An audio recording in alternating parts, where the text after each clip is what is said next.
Like at a time when our rights are under attack, when we face the most behemoth attacks that we've faced in a generation, people aren't running away from this fight. They're running towards it.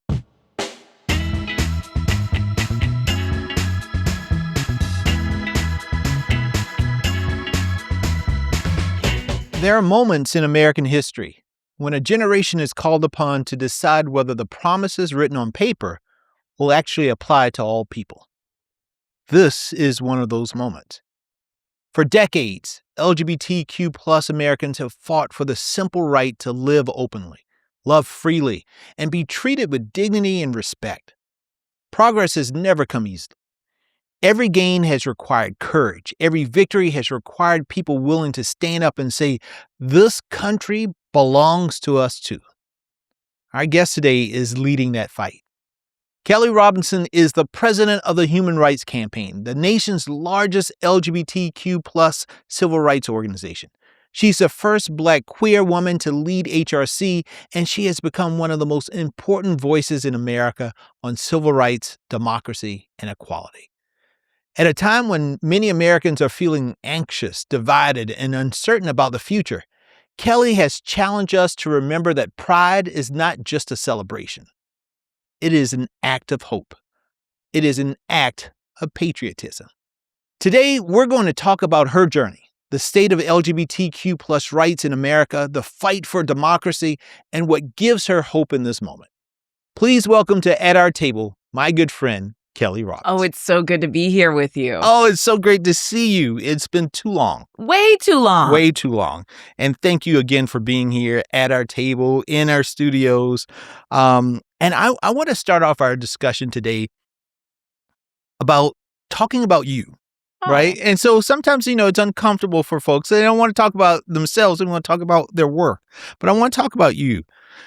Before you became a national leader, before the speeches and the television appearances, who was the young Kelley Robinson? Oh, well, don't get it twisted. I'm still Kelley from the block, all right? I grew up on the south side of Chicago. My brothers, my mother, they won't let me forget exactly who I am and whose I am, especially where I came from.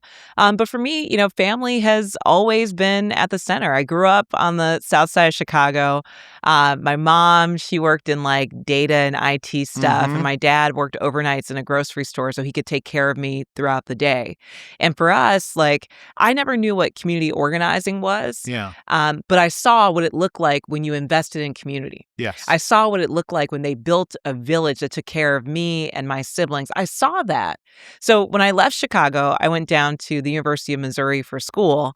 And that's when I kind of got in touch with the organizing part of it all. And actually, I left school in Missouri to bartend and cage fight. Yes, I was doing MMA fighting in these streets. Yes. I was fighting. I don't know if I was winning, but I was definitely fighting. Wow. So where did the cage fighting thing come from? Was there just some aggression? You were like, I need to put a little boot to butt, some boot to ass or something. Yeah. What was it? Well, look, I was always involved in sports. My mom, in addition to her day job, was like a bodybuilder. I studied Kempo karate. Wow. And when I went to school in Missouri, though, man, when you go 1 degree south in the United States of America, the racism changes. Yes, that's and true. The flavor of that racism was not something I could tolerate. And rather than get myself in trouble, I said I need to take a break from school. And I found a place to kind of get back in touch with my body, but also to just be, you know? Yeah. And something about, that octagon, things are fair in there. It doesn't matter what happened before. We got the same tools when we're in that ring together. But I will say that wasn't intended to be my long-term path. And one day I got a call from the Obama campaign and they asked me if I wanted to be an organizer. I said, I don't know what that is, but if I don't have to get punched in the face to make my rent, I'll give it a try. And let me tell you, Jaime, I fell in love with the power of community organizing, with what it meant for people to be pissed off about things that felt so big, about racism and homophobia and sexism and the way that we were treated every day. But believed that they could do something about it. Yeah. And people would walk into the campaign office for Barack Obama, but they would stay because of what we were doing for the community, right? Like, I remember we worked with a mother to get a stop sign on her street so that the kids could be safer when they were out playing. Somebody after that campaign ran for city council and won. Like, things were happening that changed our relationship to power. And that's what got me hooked on just this idea that when people come together, no matter what walk of life they're in, if you care about each other and you have shared values, you can accomplish anything. Not only did we get Barack Obama elected to President of the United States of America, but also we solved the challenges that were impacting us on our blocks and our streets. Yeah. Man, that's one hell of a story, Kelley. So now you are leading HRC, the Human Rights Campaign, through probably what might be the most consequential stretch, I think, in its history. What keeps you going in doing this work? It's the people. Yeah. Like, look, I'm so glad that I get to sit and do podcasts with you, but the truth is the people are leading the Human Rights Campaign. This month, we just announced that we hit a historic level of 4 million members and supporters in our organization, the most that we've ever had. 1 million of those people have joined the Human Rights Campaign just in the last 2 years. So for me, like at a time when our rights are under attack, when we face the most vehement attacks that we've faced in a generation, people aren't running away from this fight. They're running towards it. Yes. And I think that if a mom in the South who's trying to make sure that her kid makes it to the next day, if a couple in the Midwest who's trying to just protect their family and their home, if they can show up to the fight, then by God, I can show up too. And that motivates me every day that we get to be a part of this chapter of history where the actions that we take today are going to make an impact for generations to come. That, as heavy, and the weight can be heavy sometimes as it is, it's also an awesome opportunity that we have to do together. It really is.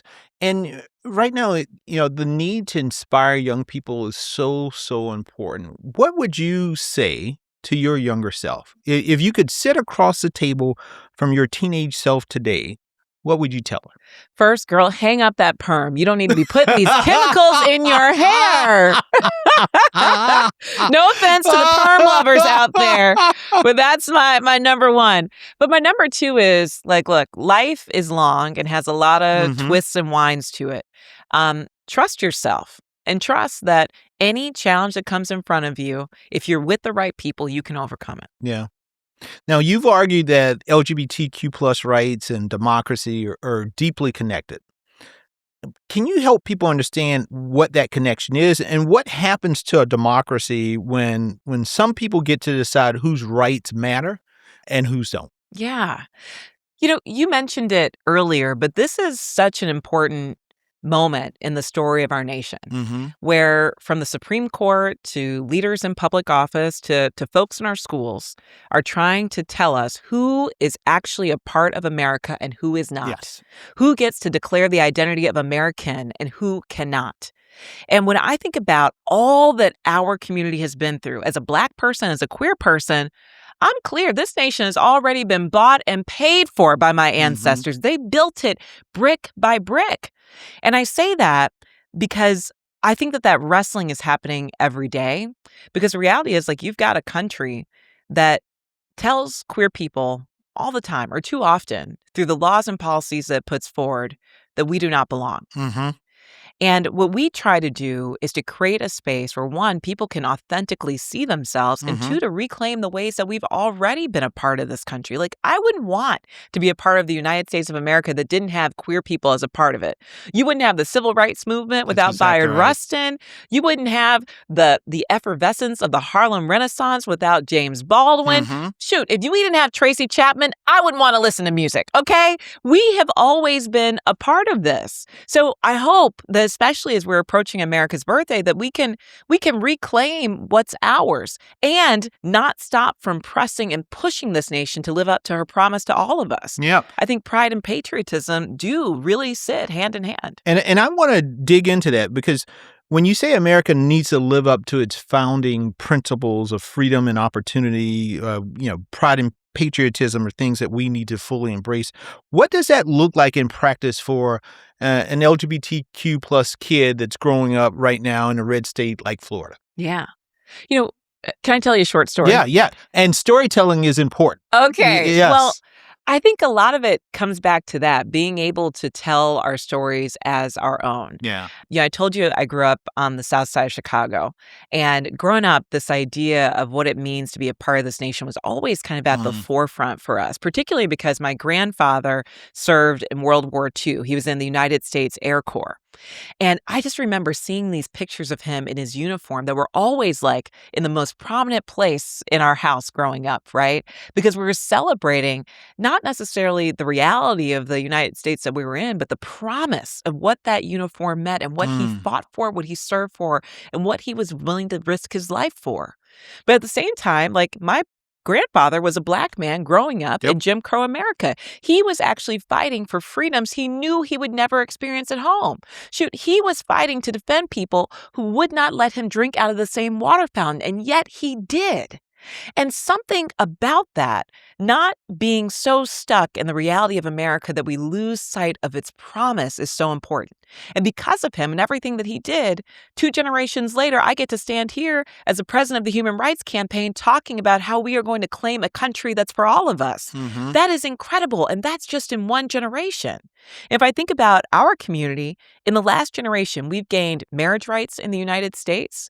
We gained non-discrimination protections at work through the Bostock decision. We passed legislation to fight back against hate crimes in our community. We did all that in 1 generation. And I didn't even talk about the AIDS crisis, right? Yeah. That we were able to find a way to make a way out of no way, truly.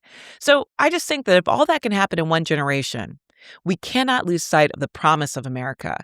And for any of our kids out there that are looking at the moment that we're in, I don't want them to lose their hope and imagination for what could be possible 1 generation from now because of what they do today. You know, I'm so glad you told that story. And I mentioned to you before we started taping today that one of the most meaningful stories that I have and meaningful things that I've done in politics was working on passing the Matthew Shepard, James Byrd hate crimes bill. Yes. And it's a story that I don't think a whole lot of people know the details on it, particularly the first time when George W. Bush, before the bill became law, when the first time we took the bill up was when George W. Bush was at the White House. And so, Kelley, at the time, I was the floor director in the whip's office, working for Mr. Clyburn, working for Nancy Pelosi was the Speaker of the House. And so the speaker was focused on getting this bill done. She was hell-bent on like laser focus. She wanted to get this bill done. So she went to John Conyers, who was the chair of the House Judiciary Committee at the time, and said, I want this legislation done. Mark it up. Let's get it to the floor. Because the story of Matthew Shepard was one that just, and for those of you who don't know the story, I mean, you know, make sure you get it. But he, in essence, was murdered in a hate crime because he was gay. And so she wanted to make sure that we had this. And then James Byrd, who was also murdered because of the color of his skin. So she wanted to get this legislation done. So the committee marked it up, and we got it back like we normally do for in the whip's office to whip the vote, to see where the caucus was on. So, Kelley, we started whipping the vote, and we started whipping the vote, and we started whipping the vote. And we noticed that the vote was not shifting. We were about 50 votes down of getting this passed. And we had a 15-seat majority, so that meant we had to get 218 votes. We had 233 Democrats, so we could only lose 15 in order to still pass the legislation. And so Pelosi came back to Mr. Clyburn and said, Jim, where are we? And he said, Nancy, you know, we probably have a good 180 some odd hard yeses, but we are still a long way away from getting this on the floor. So she said, well, go back at it. We went back at it. We tried our best. The boss came back to me and said, Jaime, where we are? And I said, I'm not getting any movement. And so I'm talking to some of the members and I'm saying, well, why can't you vote for this? And at this time, you know, some of the members were like, well, we're scared. You know, we had a large Blue Dog contingent at a time. They said, well, we're scared of the ads the Republicans are going to play in our districts. about all kinds of things, bathrooms and just all kinds of stuff. And so finally, the speaker came to Mr. Clyburn and she said, Jim, I'm going to put this bill on the floor. I think it was like a Thursday or something like that. I'm going to put this bill on the floor on Thursday. And so we need to find the votes. Mr. Clyburn looked at me and said, Jaime, we need to find the votes. And so we racked our brains and we couldn't figure out how to get this thing to move. Finally, somebody in my office, on my team, came up with the idea, why don't we invite Matthew Shepard's mom to come and address the caucus? So we gave the idea to the speaker's office. They flew Judy Shepard and the sheriff who oversaw the investigation to Washington, D.C. And that Thursday morning at the WIPS meeting, we had speeches from the late Barney Frank. We had Tammy Baldwin, the late John Lewis, Speaker Pelosi, and then Judy Shepard. Wow. And I can tell you, Kelley, there was not one dry eye in that room. And if there was frost around the hearts of people who were not only, some folks weren't just no, but they were hell no. It all melted away in that conversation. And I remember we brought the bill to the floor later on that afternoon, and I remember going to the floor and sitting in the middle where some of the Blue Dogs sat. And I sat with a member who I was very close with, but who was a no. And I said, what changed? Because you voted for it. He said, I sat there and I listened to Judy Shepard's story about her son, and I imagined that was me. Right. And the power of storytelling, the power of connecting people with the reality of life is such a transformational, because it becomes more than just the talking points. It becomes more than just, the whatever, bill that is written on some piece of paper, and it becomes real life.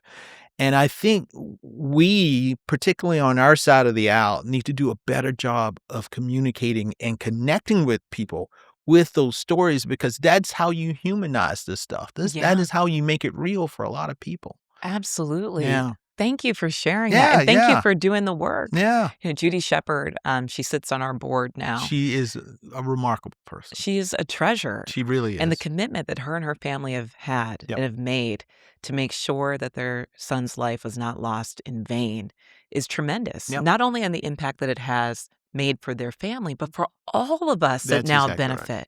And I'm also reminded that it takes an incredible amount of strength and vulnerability to keep showing up and telling your stories. But that is the only way that we break through this political divisiveness and get back to what really matters. That you and I, no matter where you live or what your gender is or sexual orientation is, we are neighbors. Yes. And your health and safety is as important as mine is. Yeah. And if one of us is under attack, we all are. And I think that's kind of the power of this moment, is to connect back to the most fundamental parts of what it means for us to share this great nation together, is to be committed to one another, to improving it. I want to talk to you about how what I'm seeing on the right, and this is not the first time, because they've done it, political forces in this country have done it for race, but they're now doing it in terms of identity as well. We're seeing down in Texas, the Paxton-Tellerico race in Texas is the latest test case for this, where the GOP is using this anti-trans playbook, basically calling a straight man transgender as an insult, attacking his masculinity. We've seen them during the 2024 race, the anti-transgender ads that the Trump campaign ran.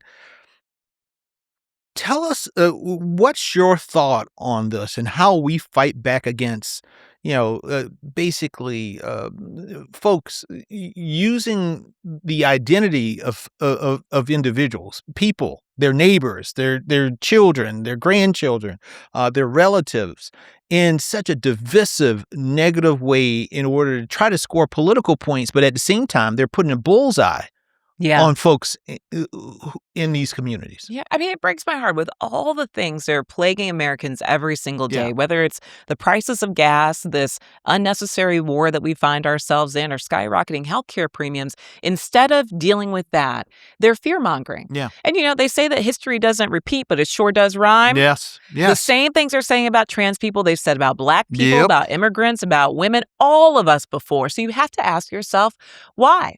And I'm not saying that there's not a lot of work to be done to increase the visibility of the trans community and have real meaningful conversations to share our stories, just like we've done with the lesbian, gay, and bi community. Yeah. But what you see happening here in Texas and in political campaigns where they're putting hundreds of millions of dollars into anti-trans attacks is not that. They're trying to play voters for a fool. But what we are seeing is that voters are showing up and showing what they're made of. You look at Virginia, where Abigail Spanberger responds to these anti-trans attacks, and the voters reward her with a double-digit victory. Yeah. You look at New Jersey, you got the same story. You look at the mayor of Omaha, Nebraska, who confronted anti-trans attacks head on and won. I think the first Democrat to win that race in maybe 15 or 20 years. I mean, Andy Bashir in Kentucky. Andy Bashir, another great example. So you ask me, what's the response? How do we deal with this? One, if our opposition's putting hundreds of millions of dollars into an attack, you can't be silent. Yeah. You've got to respond and respond clearly. And most importantly, respond authentically. What Andy Bashir does in talking about his identity as a person of faith and how every person is a child of God and deserves the same respect and human dignity, that's unique to Andy Bashir. How Abigail Spanberger responds talking about her identity as a mother and how she wants to protect all the kids of Virginia, that's unique to Abigail Spanberger. So what we encourage folks to do is to spend some time thinking about what is your authentic reply that feels right to you. But no matter what, don't let there be a gap. Yeah. Because the bottom line, the floor, I think, if you're running for office anywhere across this country, is to ensure that you're not going to throw anybody under the bus for political points. Yeah. Does HRC, because I hear this a lot from candidates who want to be good allies, but they don't understand. They don't have a full grasp of the community, and they don't want to say the wrong things to offend anybody, but they want to be on the right side. They just don't know how. Does HRC help in terms of coaching candidates, or if somebody's just out there saying, I want to learn more. I want to be a better ally. I want to make sure I'm saying things correctly and I'm not offending anybody. Do you all do any coaching or anything to that extent? Yes. We released a 2026 playbook that really gives folks a step-by-step guide on how you navigate these anti-trans attacks. Because it's not if they're going to come, it's when. And usually when those attacks come, it's because the opposition doesn't have any solution to the problems that are plaguing people every single day. So we walk folks through how to do that. And honestly, since so much of this is about being comfortable in authenticity, I have so many conversations where I'm like, hey, just call me when you're getting ready for your debate. Give one of our staff members a call, because we're here to actually coach folks through it.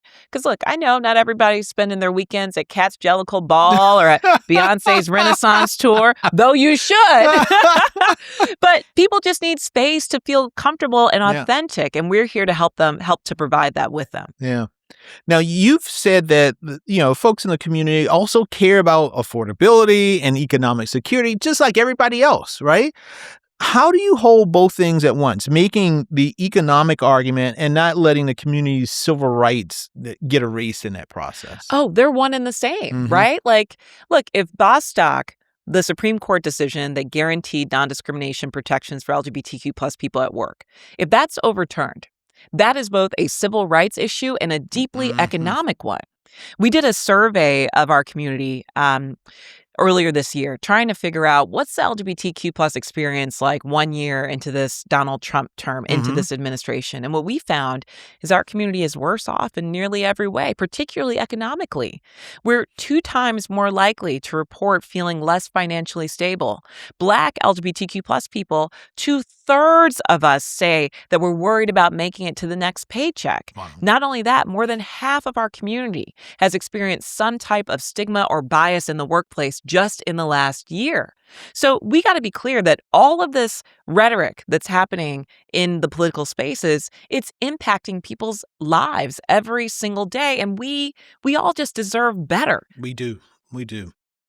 Now, let's talk about the midterms, because you just made a major announcement, really big, and I don't know if everybody heard it, but HRC is putting $15 million with an M, million. That's USD, okay? USD, real dollars, into 8 House races this cycle. And that's the biggest non-presidential investment I think the HRC has ever made. Where's that money going, and which races are you looking at? Yeah, that's exactly right. Look, our first priority is providing a check on Donald Trump and this dangerous administration. And the amazing thing about our program is we've identified 74 million voters across this country. We call them equality voters that prioritize LGBTQ plus issues when deciding who to vote for. 74 million voters, that is more voters than the number of voters in every battleground state combined. These voters are a force, but we got to make sure that they turn out. So that $15 million is about making sure that all across the country, we're getting LGBTQ plus people and our allies out to vote, and making targeted investments in a handful of states and races where we know that we can be the difference maker because there's a high number of equality voters in that state, and we've got a motivated volunteer base and an awesome opportunity to get real champions elected to office. Love it. Any of the races that you're particularly excited about? Oh, there's a lot to be excited about this year. And I think that's important, right? This is not just a check the box year. I got to go out and vote, which we have to do too. Yes. But it's also a year where we can be enthusiastic about some of the folks that are running. Top of my list, Joe Mendoza in Arizona. Man, she's running for Congress. She's a veteran. She's a member of our community. She's a single mama. And she is out here kicking butt for our rights. But you've got exciting people like that. And for me, I'm also excited just to increase the number of out LGBTQ plus people who are in office, from Scott Wiener, who's running in California, to Chris Pappas in New Hampshire, to Angie Craig in Minnesota. There are so many opportunities for us to really have true representation in the halls of Congress. I love it. You've warned that losing these midterms could set the LGBTQ plus community back generations. And that's a word people don't use lightly. So walk us through what that looks like. For me, it is really humbling to be sitting in this moment because I feel like we made ourselves believe we were closer to full equality than we actually are. Yeah. The reality right now is that too many of our rights are so fragile in this country. The Bostock decision, that's one Supreme Court case that's only 5 years old, is all that guarantees us non-discrimination protections at work. All that's making sure that I can have a picture of my family on my desk and you can be in the next cubicle with a picture on yours and I can't get fired for it, right? Marriage, 10 years old. That's how old the Obergefell decision is. And I think right now, with that sort of precarious nature with the Supreme Court that we have, we got to be clear.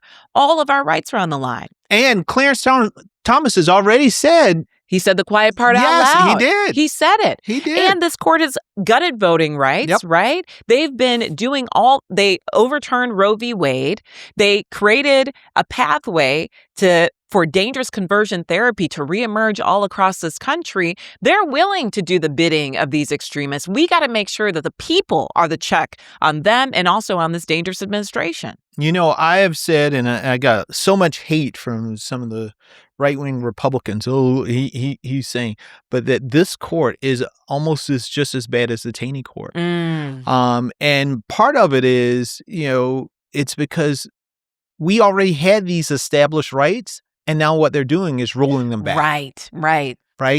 I think that's even worse. This whole idea that you establish civil rights, you establish that we're getting closer to that equality that the founders talked about, and then you just pull the rug out. Yes. And I mean, it's frightening to see where we are right now. It's frightening to see the impact that Kelley could have in terms of Black political power. But we all know that, when they come for one, eventually they come for all. Yeah. And I think it's that whiplash effect that is really challenging for so many folks, especially our young people.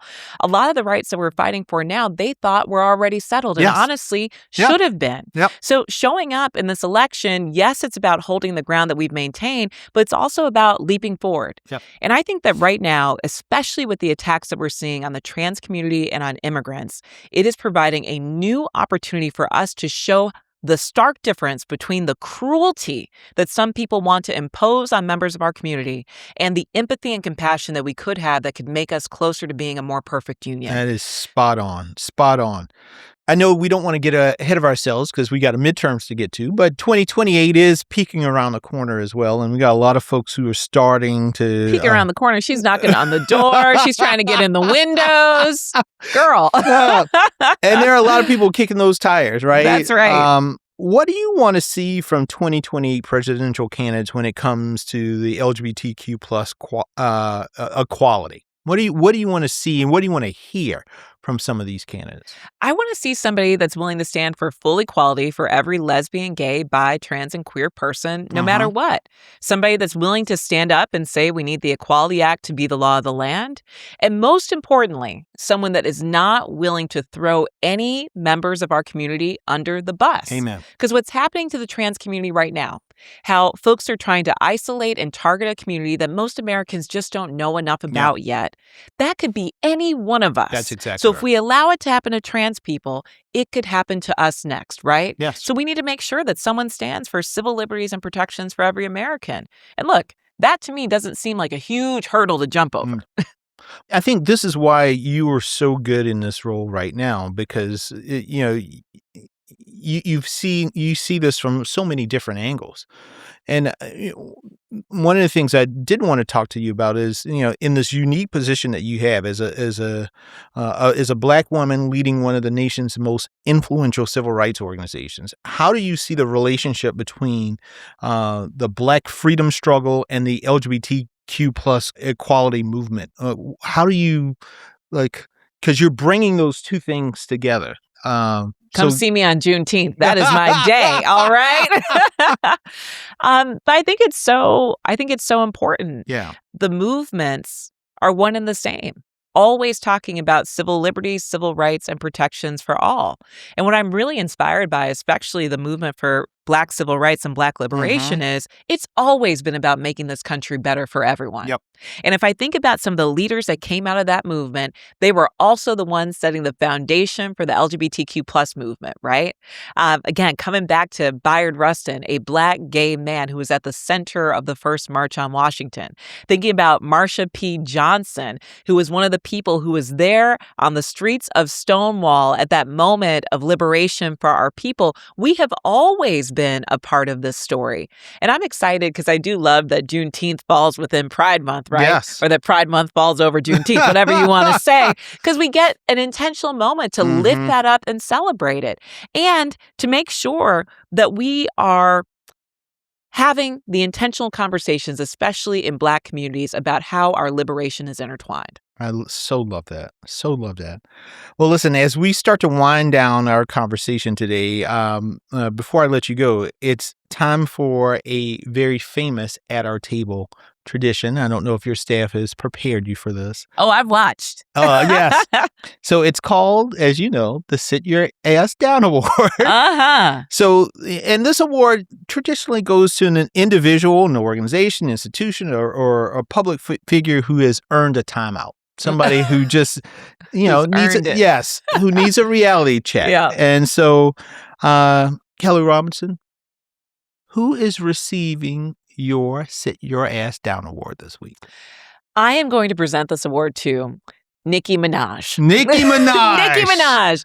Look, Black people, queer people, we were the original Barbs, right? Yes. We helped to build her career and her music profile. For her to sell us out to J.D. Vance and Erica Kirk is just beyond me. So, Nicki Minaj, I am gladly removing you from my Pride playlist and replacing you with Doechii. Thank you very much. And you can't come to the Juneteenth cookout either. You're not invited to the cookout. So, Nicki Minaj, sit your ass down. That's right. I love it. I love it. So, it's Pride Month 2026, and you wrote that, and I'm quoting, "It's hard out here for our community." What do you say, Kelley, to someone who is scared right now?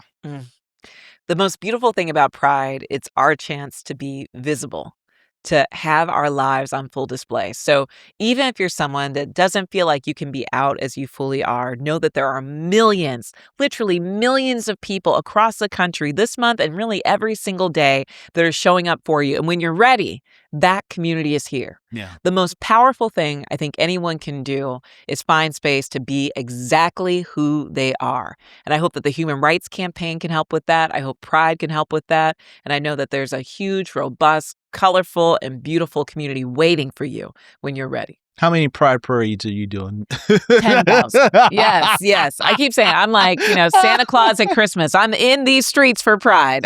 Do you have a favorite?